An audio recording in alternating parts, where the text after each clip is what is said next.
Welcome to Mind Over Murder. I'm Kristin Dilley. And I'm Bill Thomas. And we're bringing you a special holiday bonus episode of Mind Over Murder with our very first poetry reading. Wow, you mean we're not going to talk about true crime?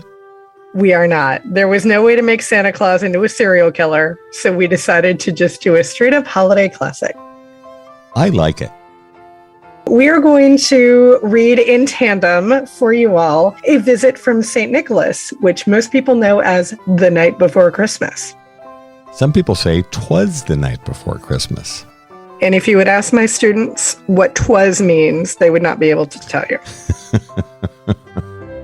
But you'd explain it to them because you're a great teacher. I would certainly try.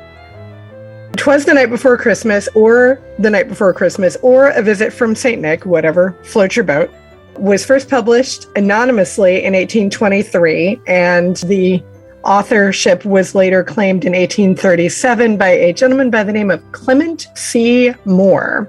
And he claimed that he wrote this for his children on Christmas Eve in 1822. And it was first published in the Troy, New York newspaper. And like all good literature, there's some controversy about who wrote it.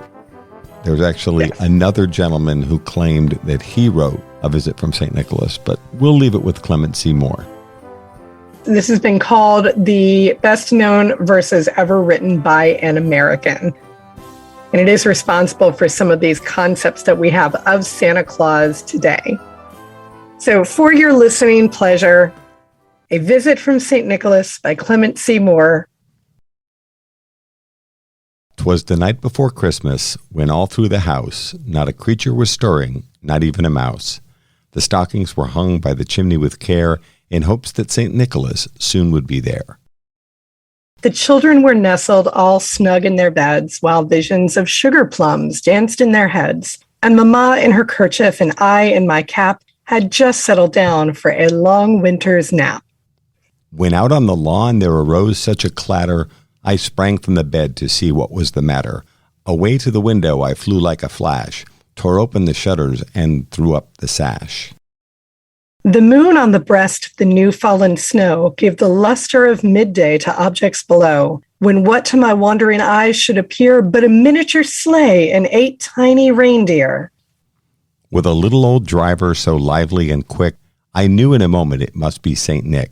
More rapid than eagles, his coursers they came, and he whistled and shouted and called them by name.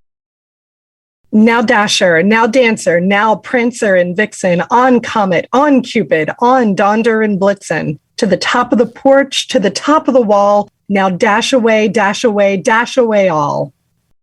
As dry leaves that before the wild hurricane fly, when they meet with an obstacle, mount to the sky, so up to the housetop the coursers they flew, with a sleigh full of toys, and St. Nicholas too. And then in a twinkling I heard on the roof the prancing and pawing of each little hoof. As I drew in my hand and was turning around, down the chimney St. Nicholas came with a bound.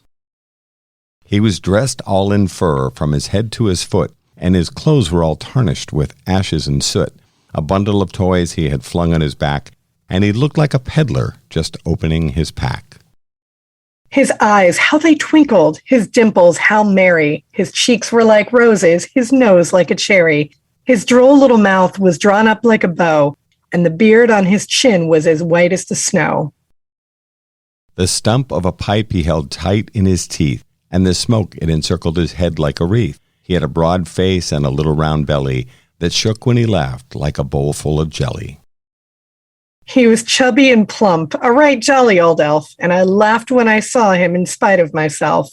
A wink of his eye and a twist of his head soon gave me to know I had nothing to dread. He spoke not a word, but went straight to his work, and filled all the stockings, then turned with a jerk, and laying his finger aside of his nose, and giving a nod, up the chimney he rose. He sprang to his sleigh, to his team gave a whistle, and away they all flew like the down of a thistle.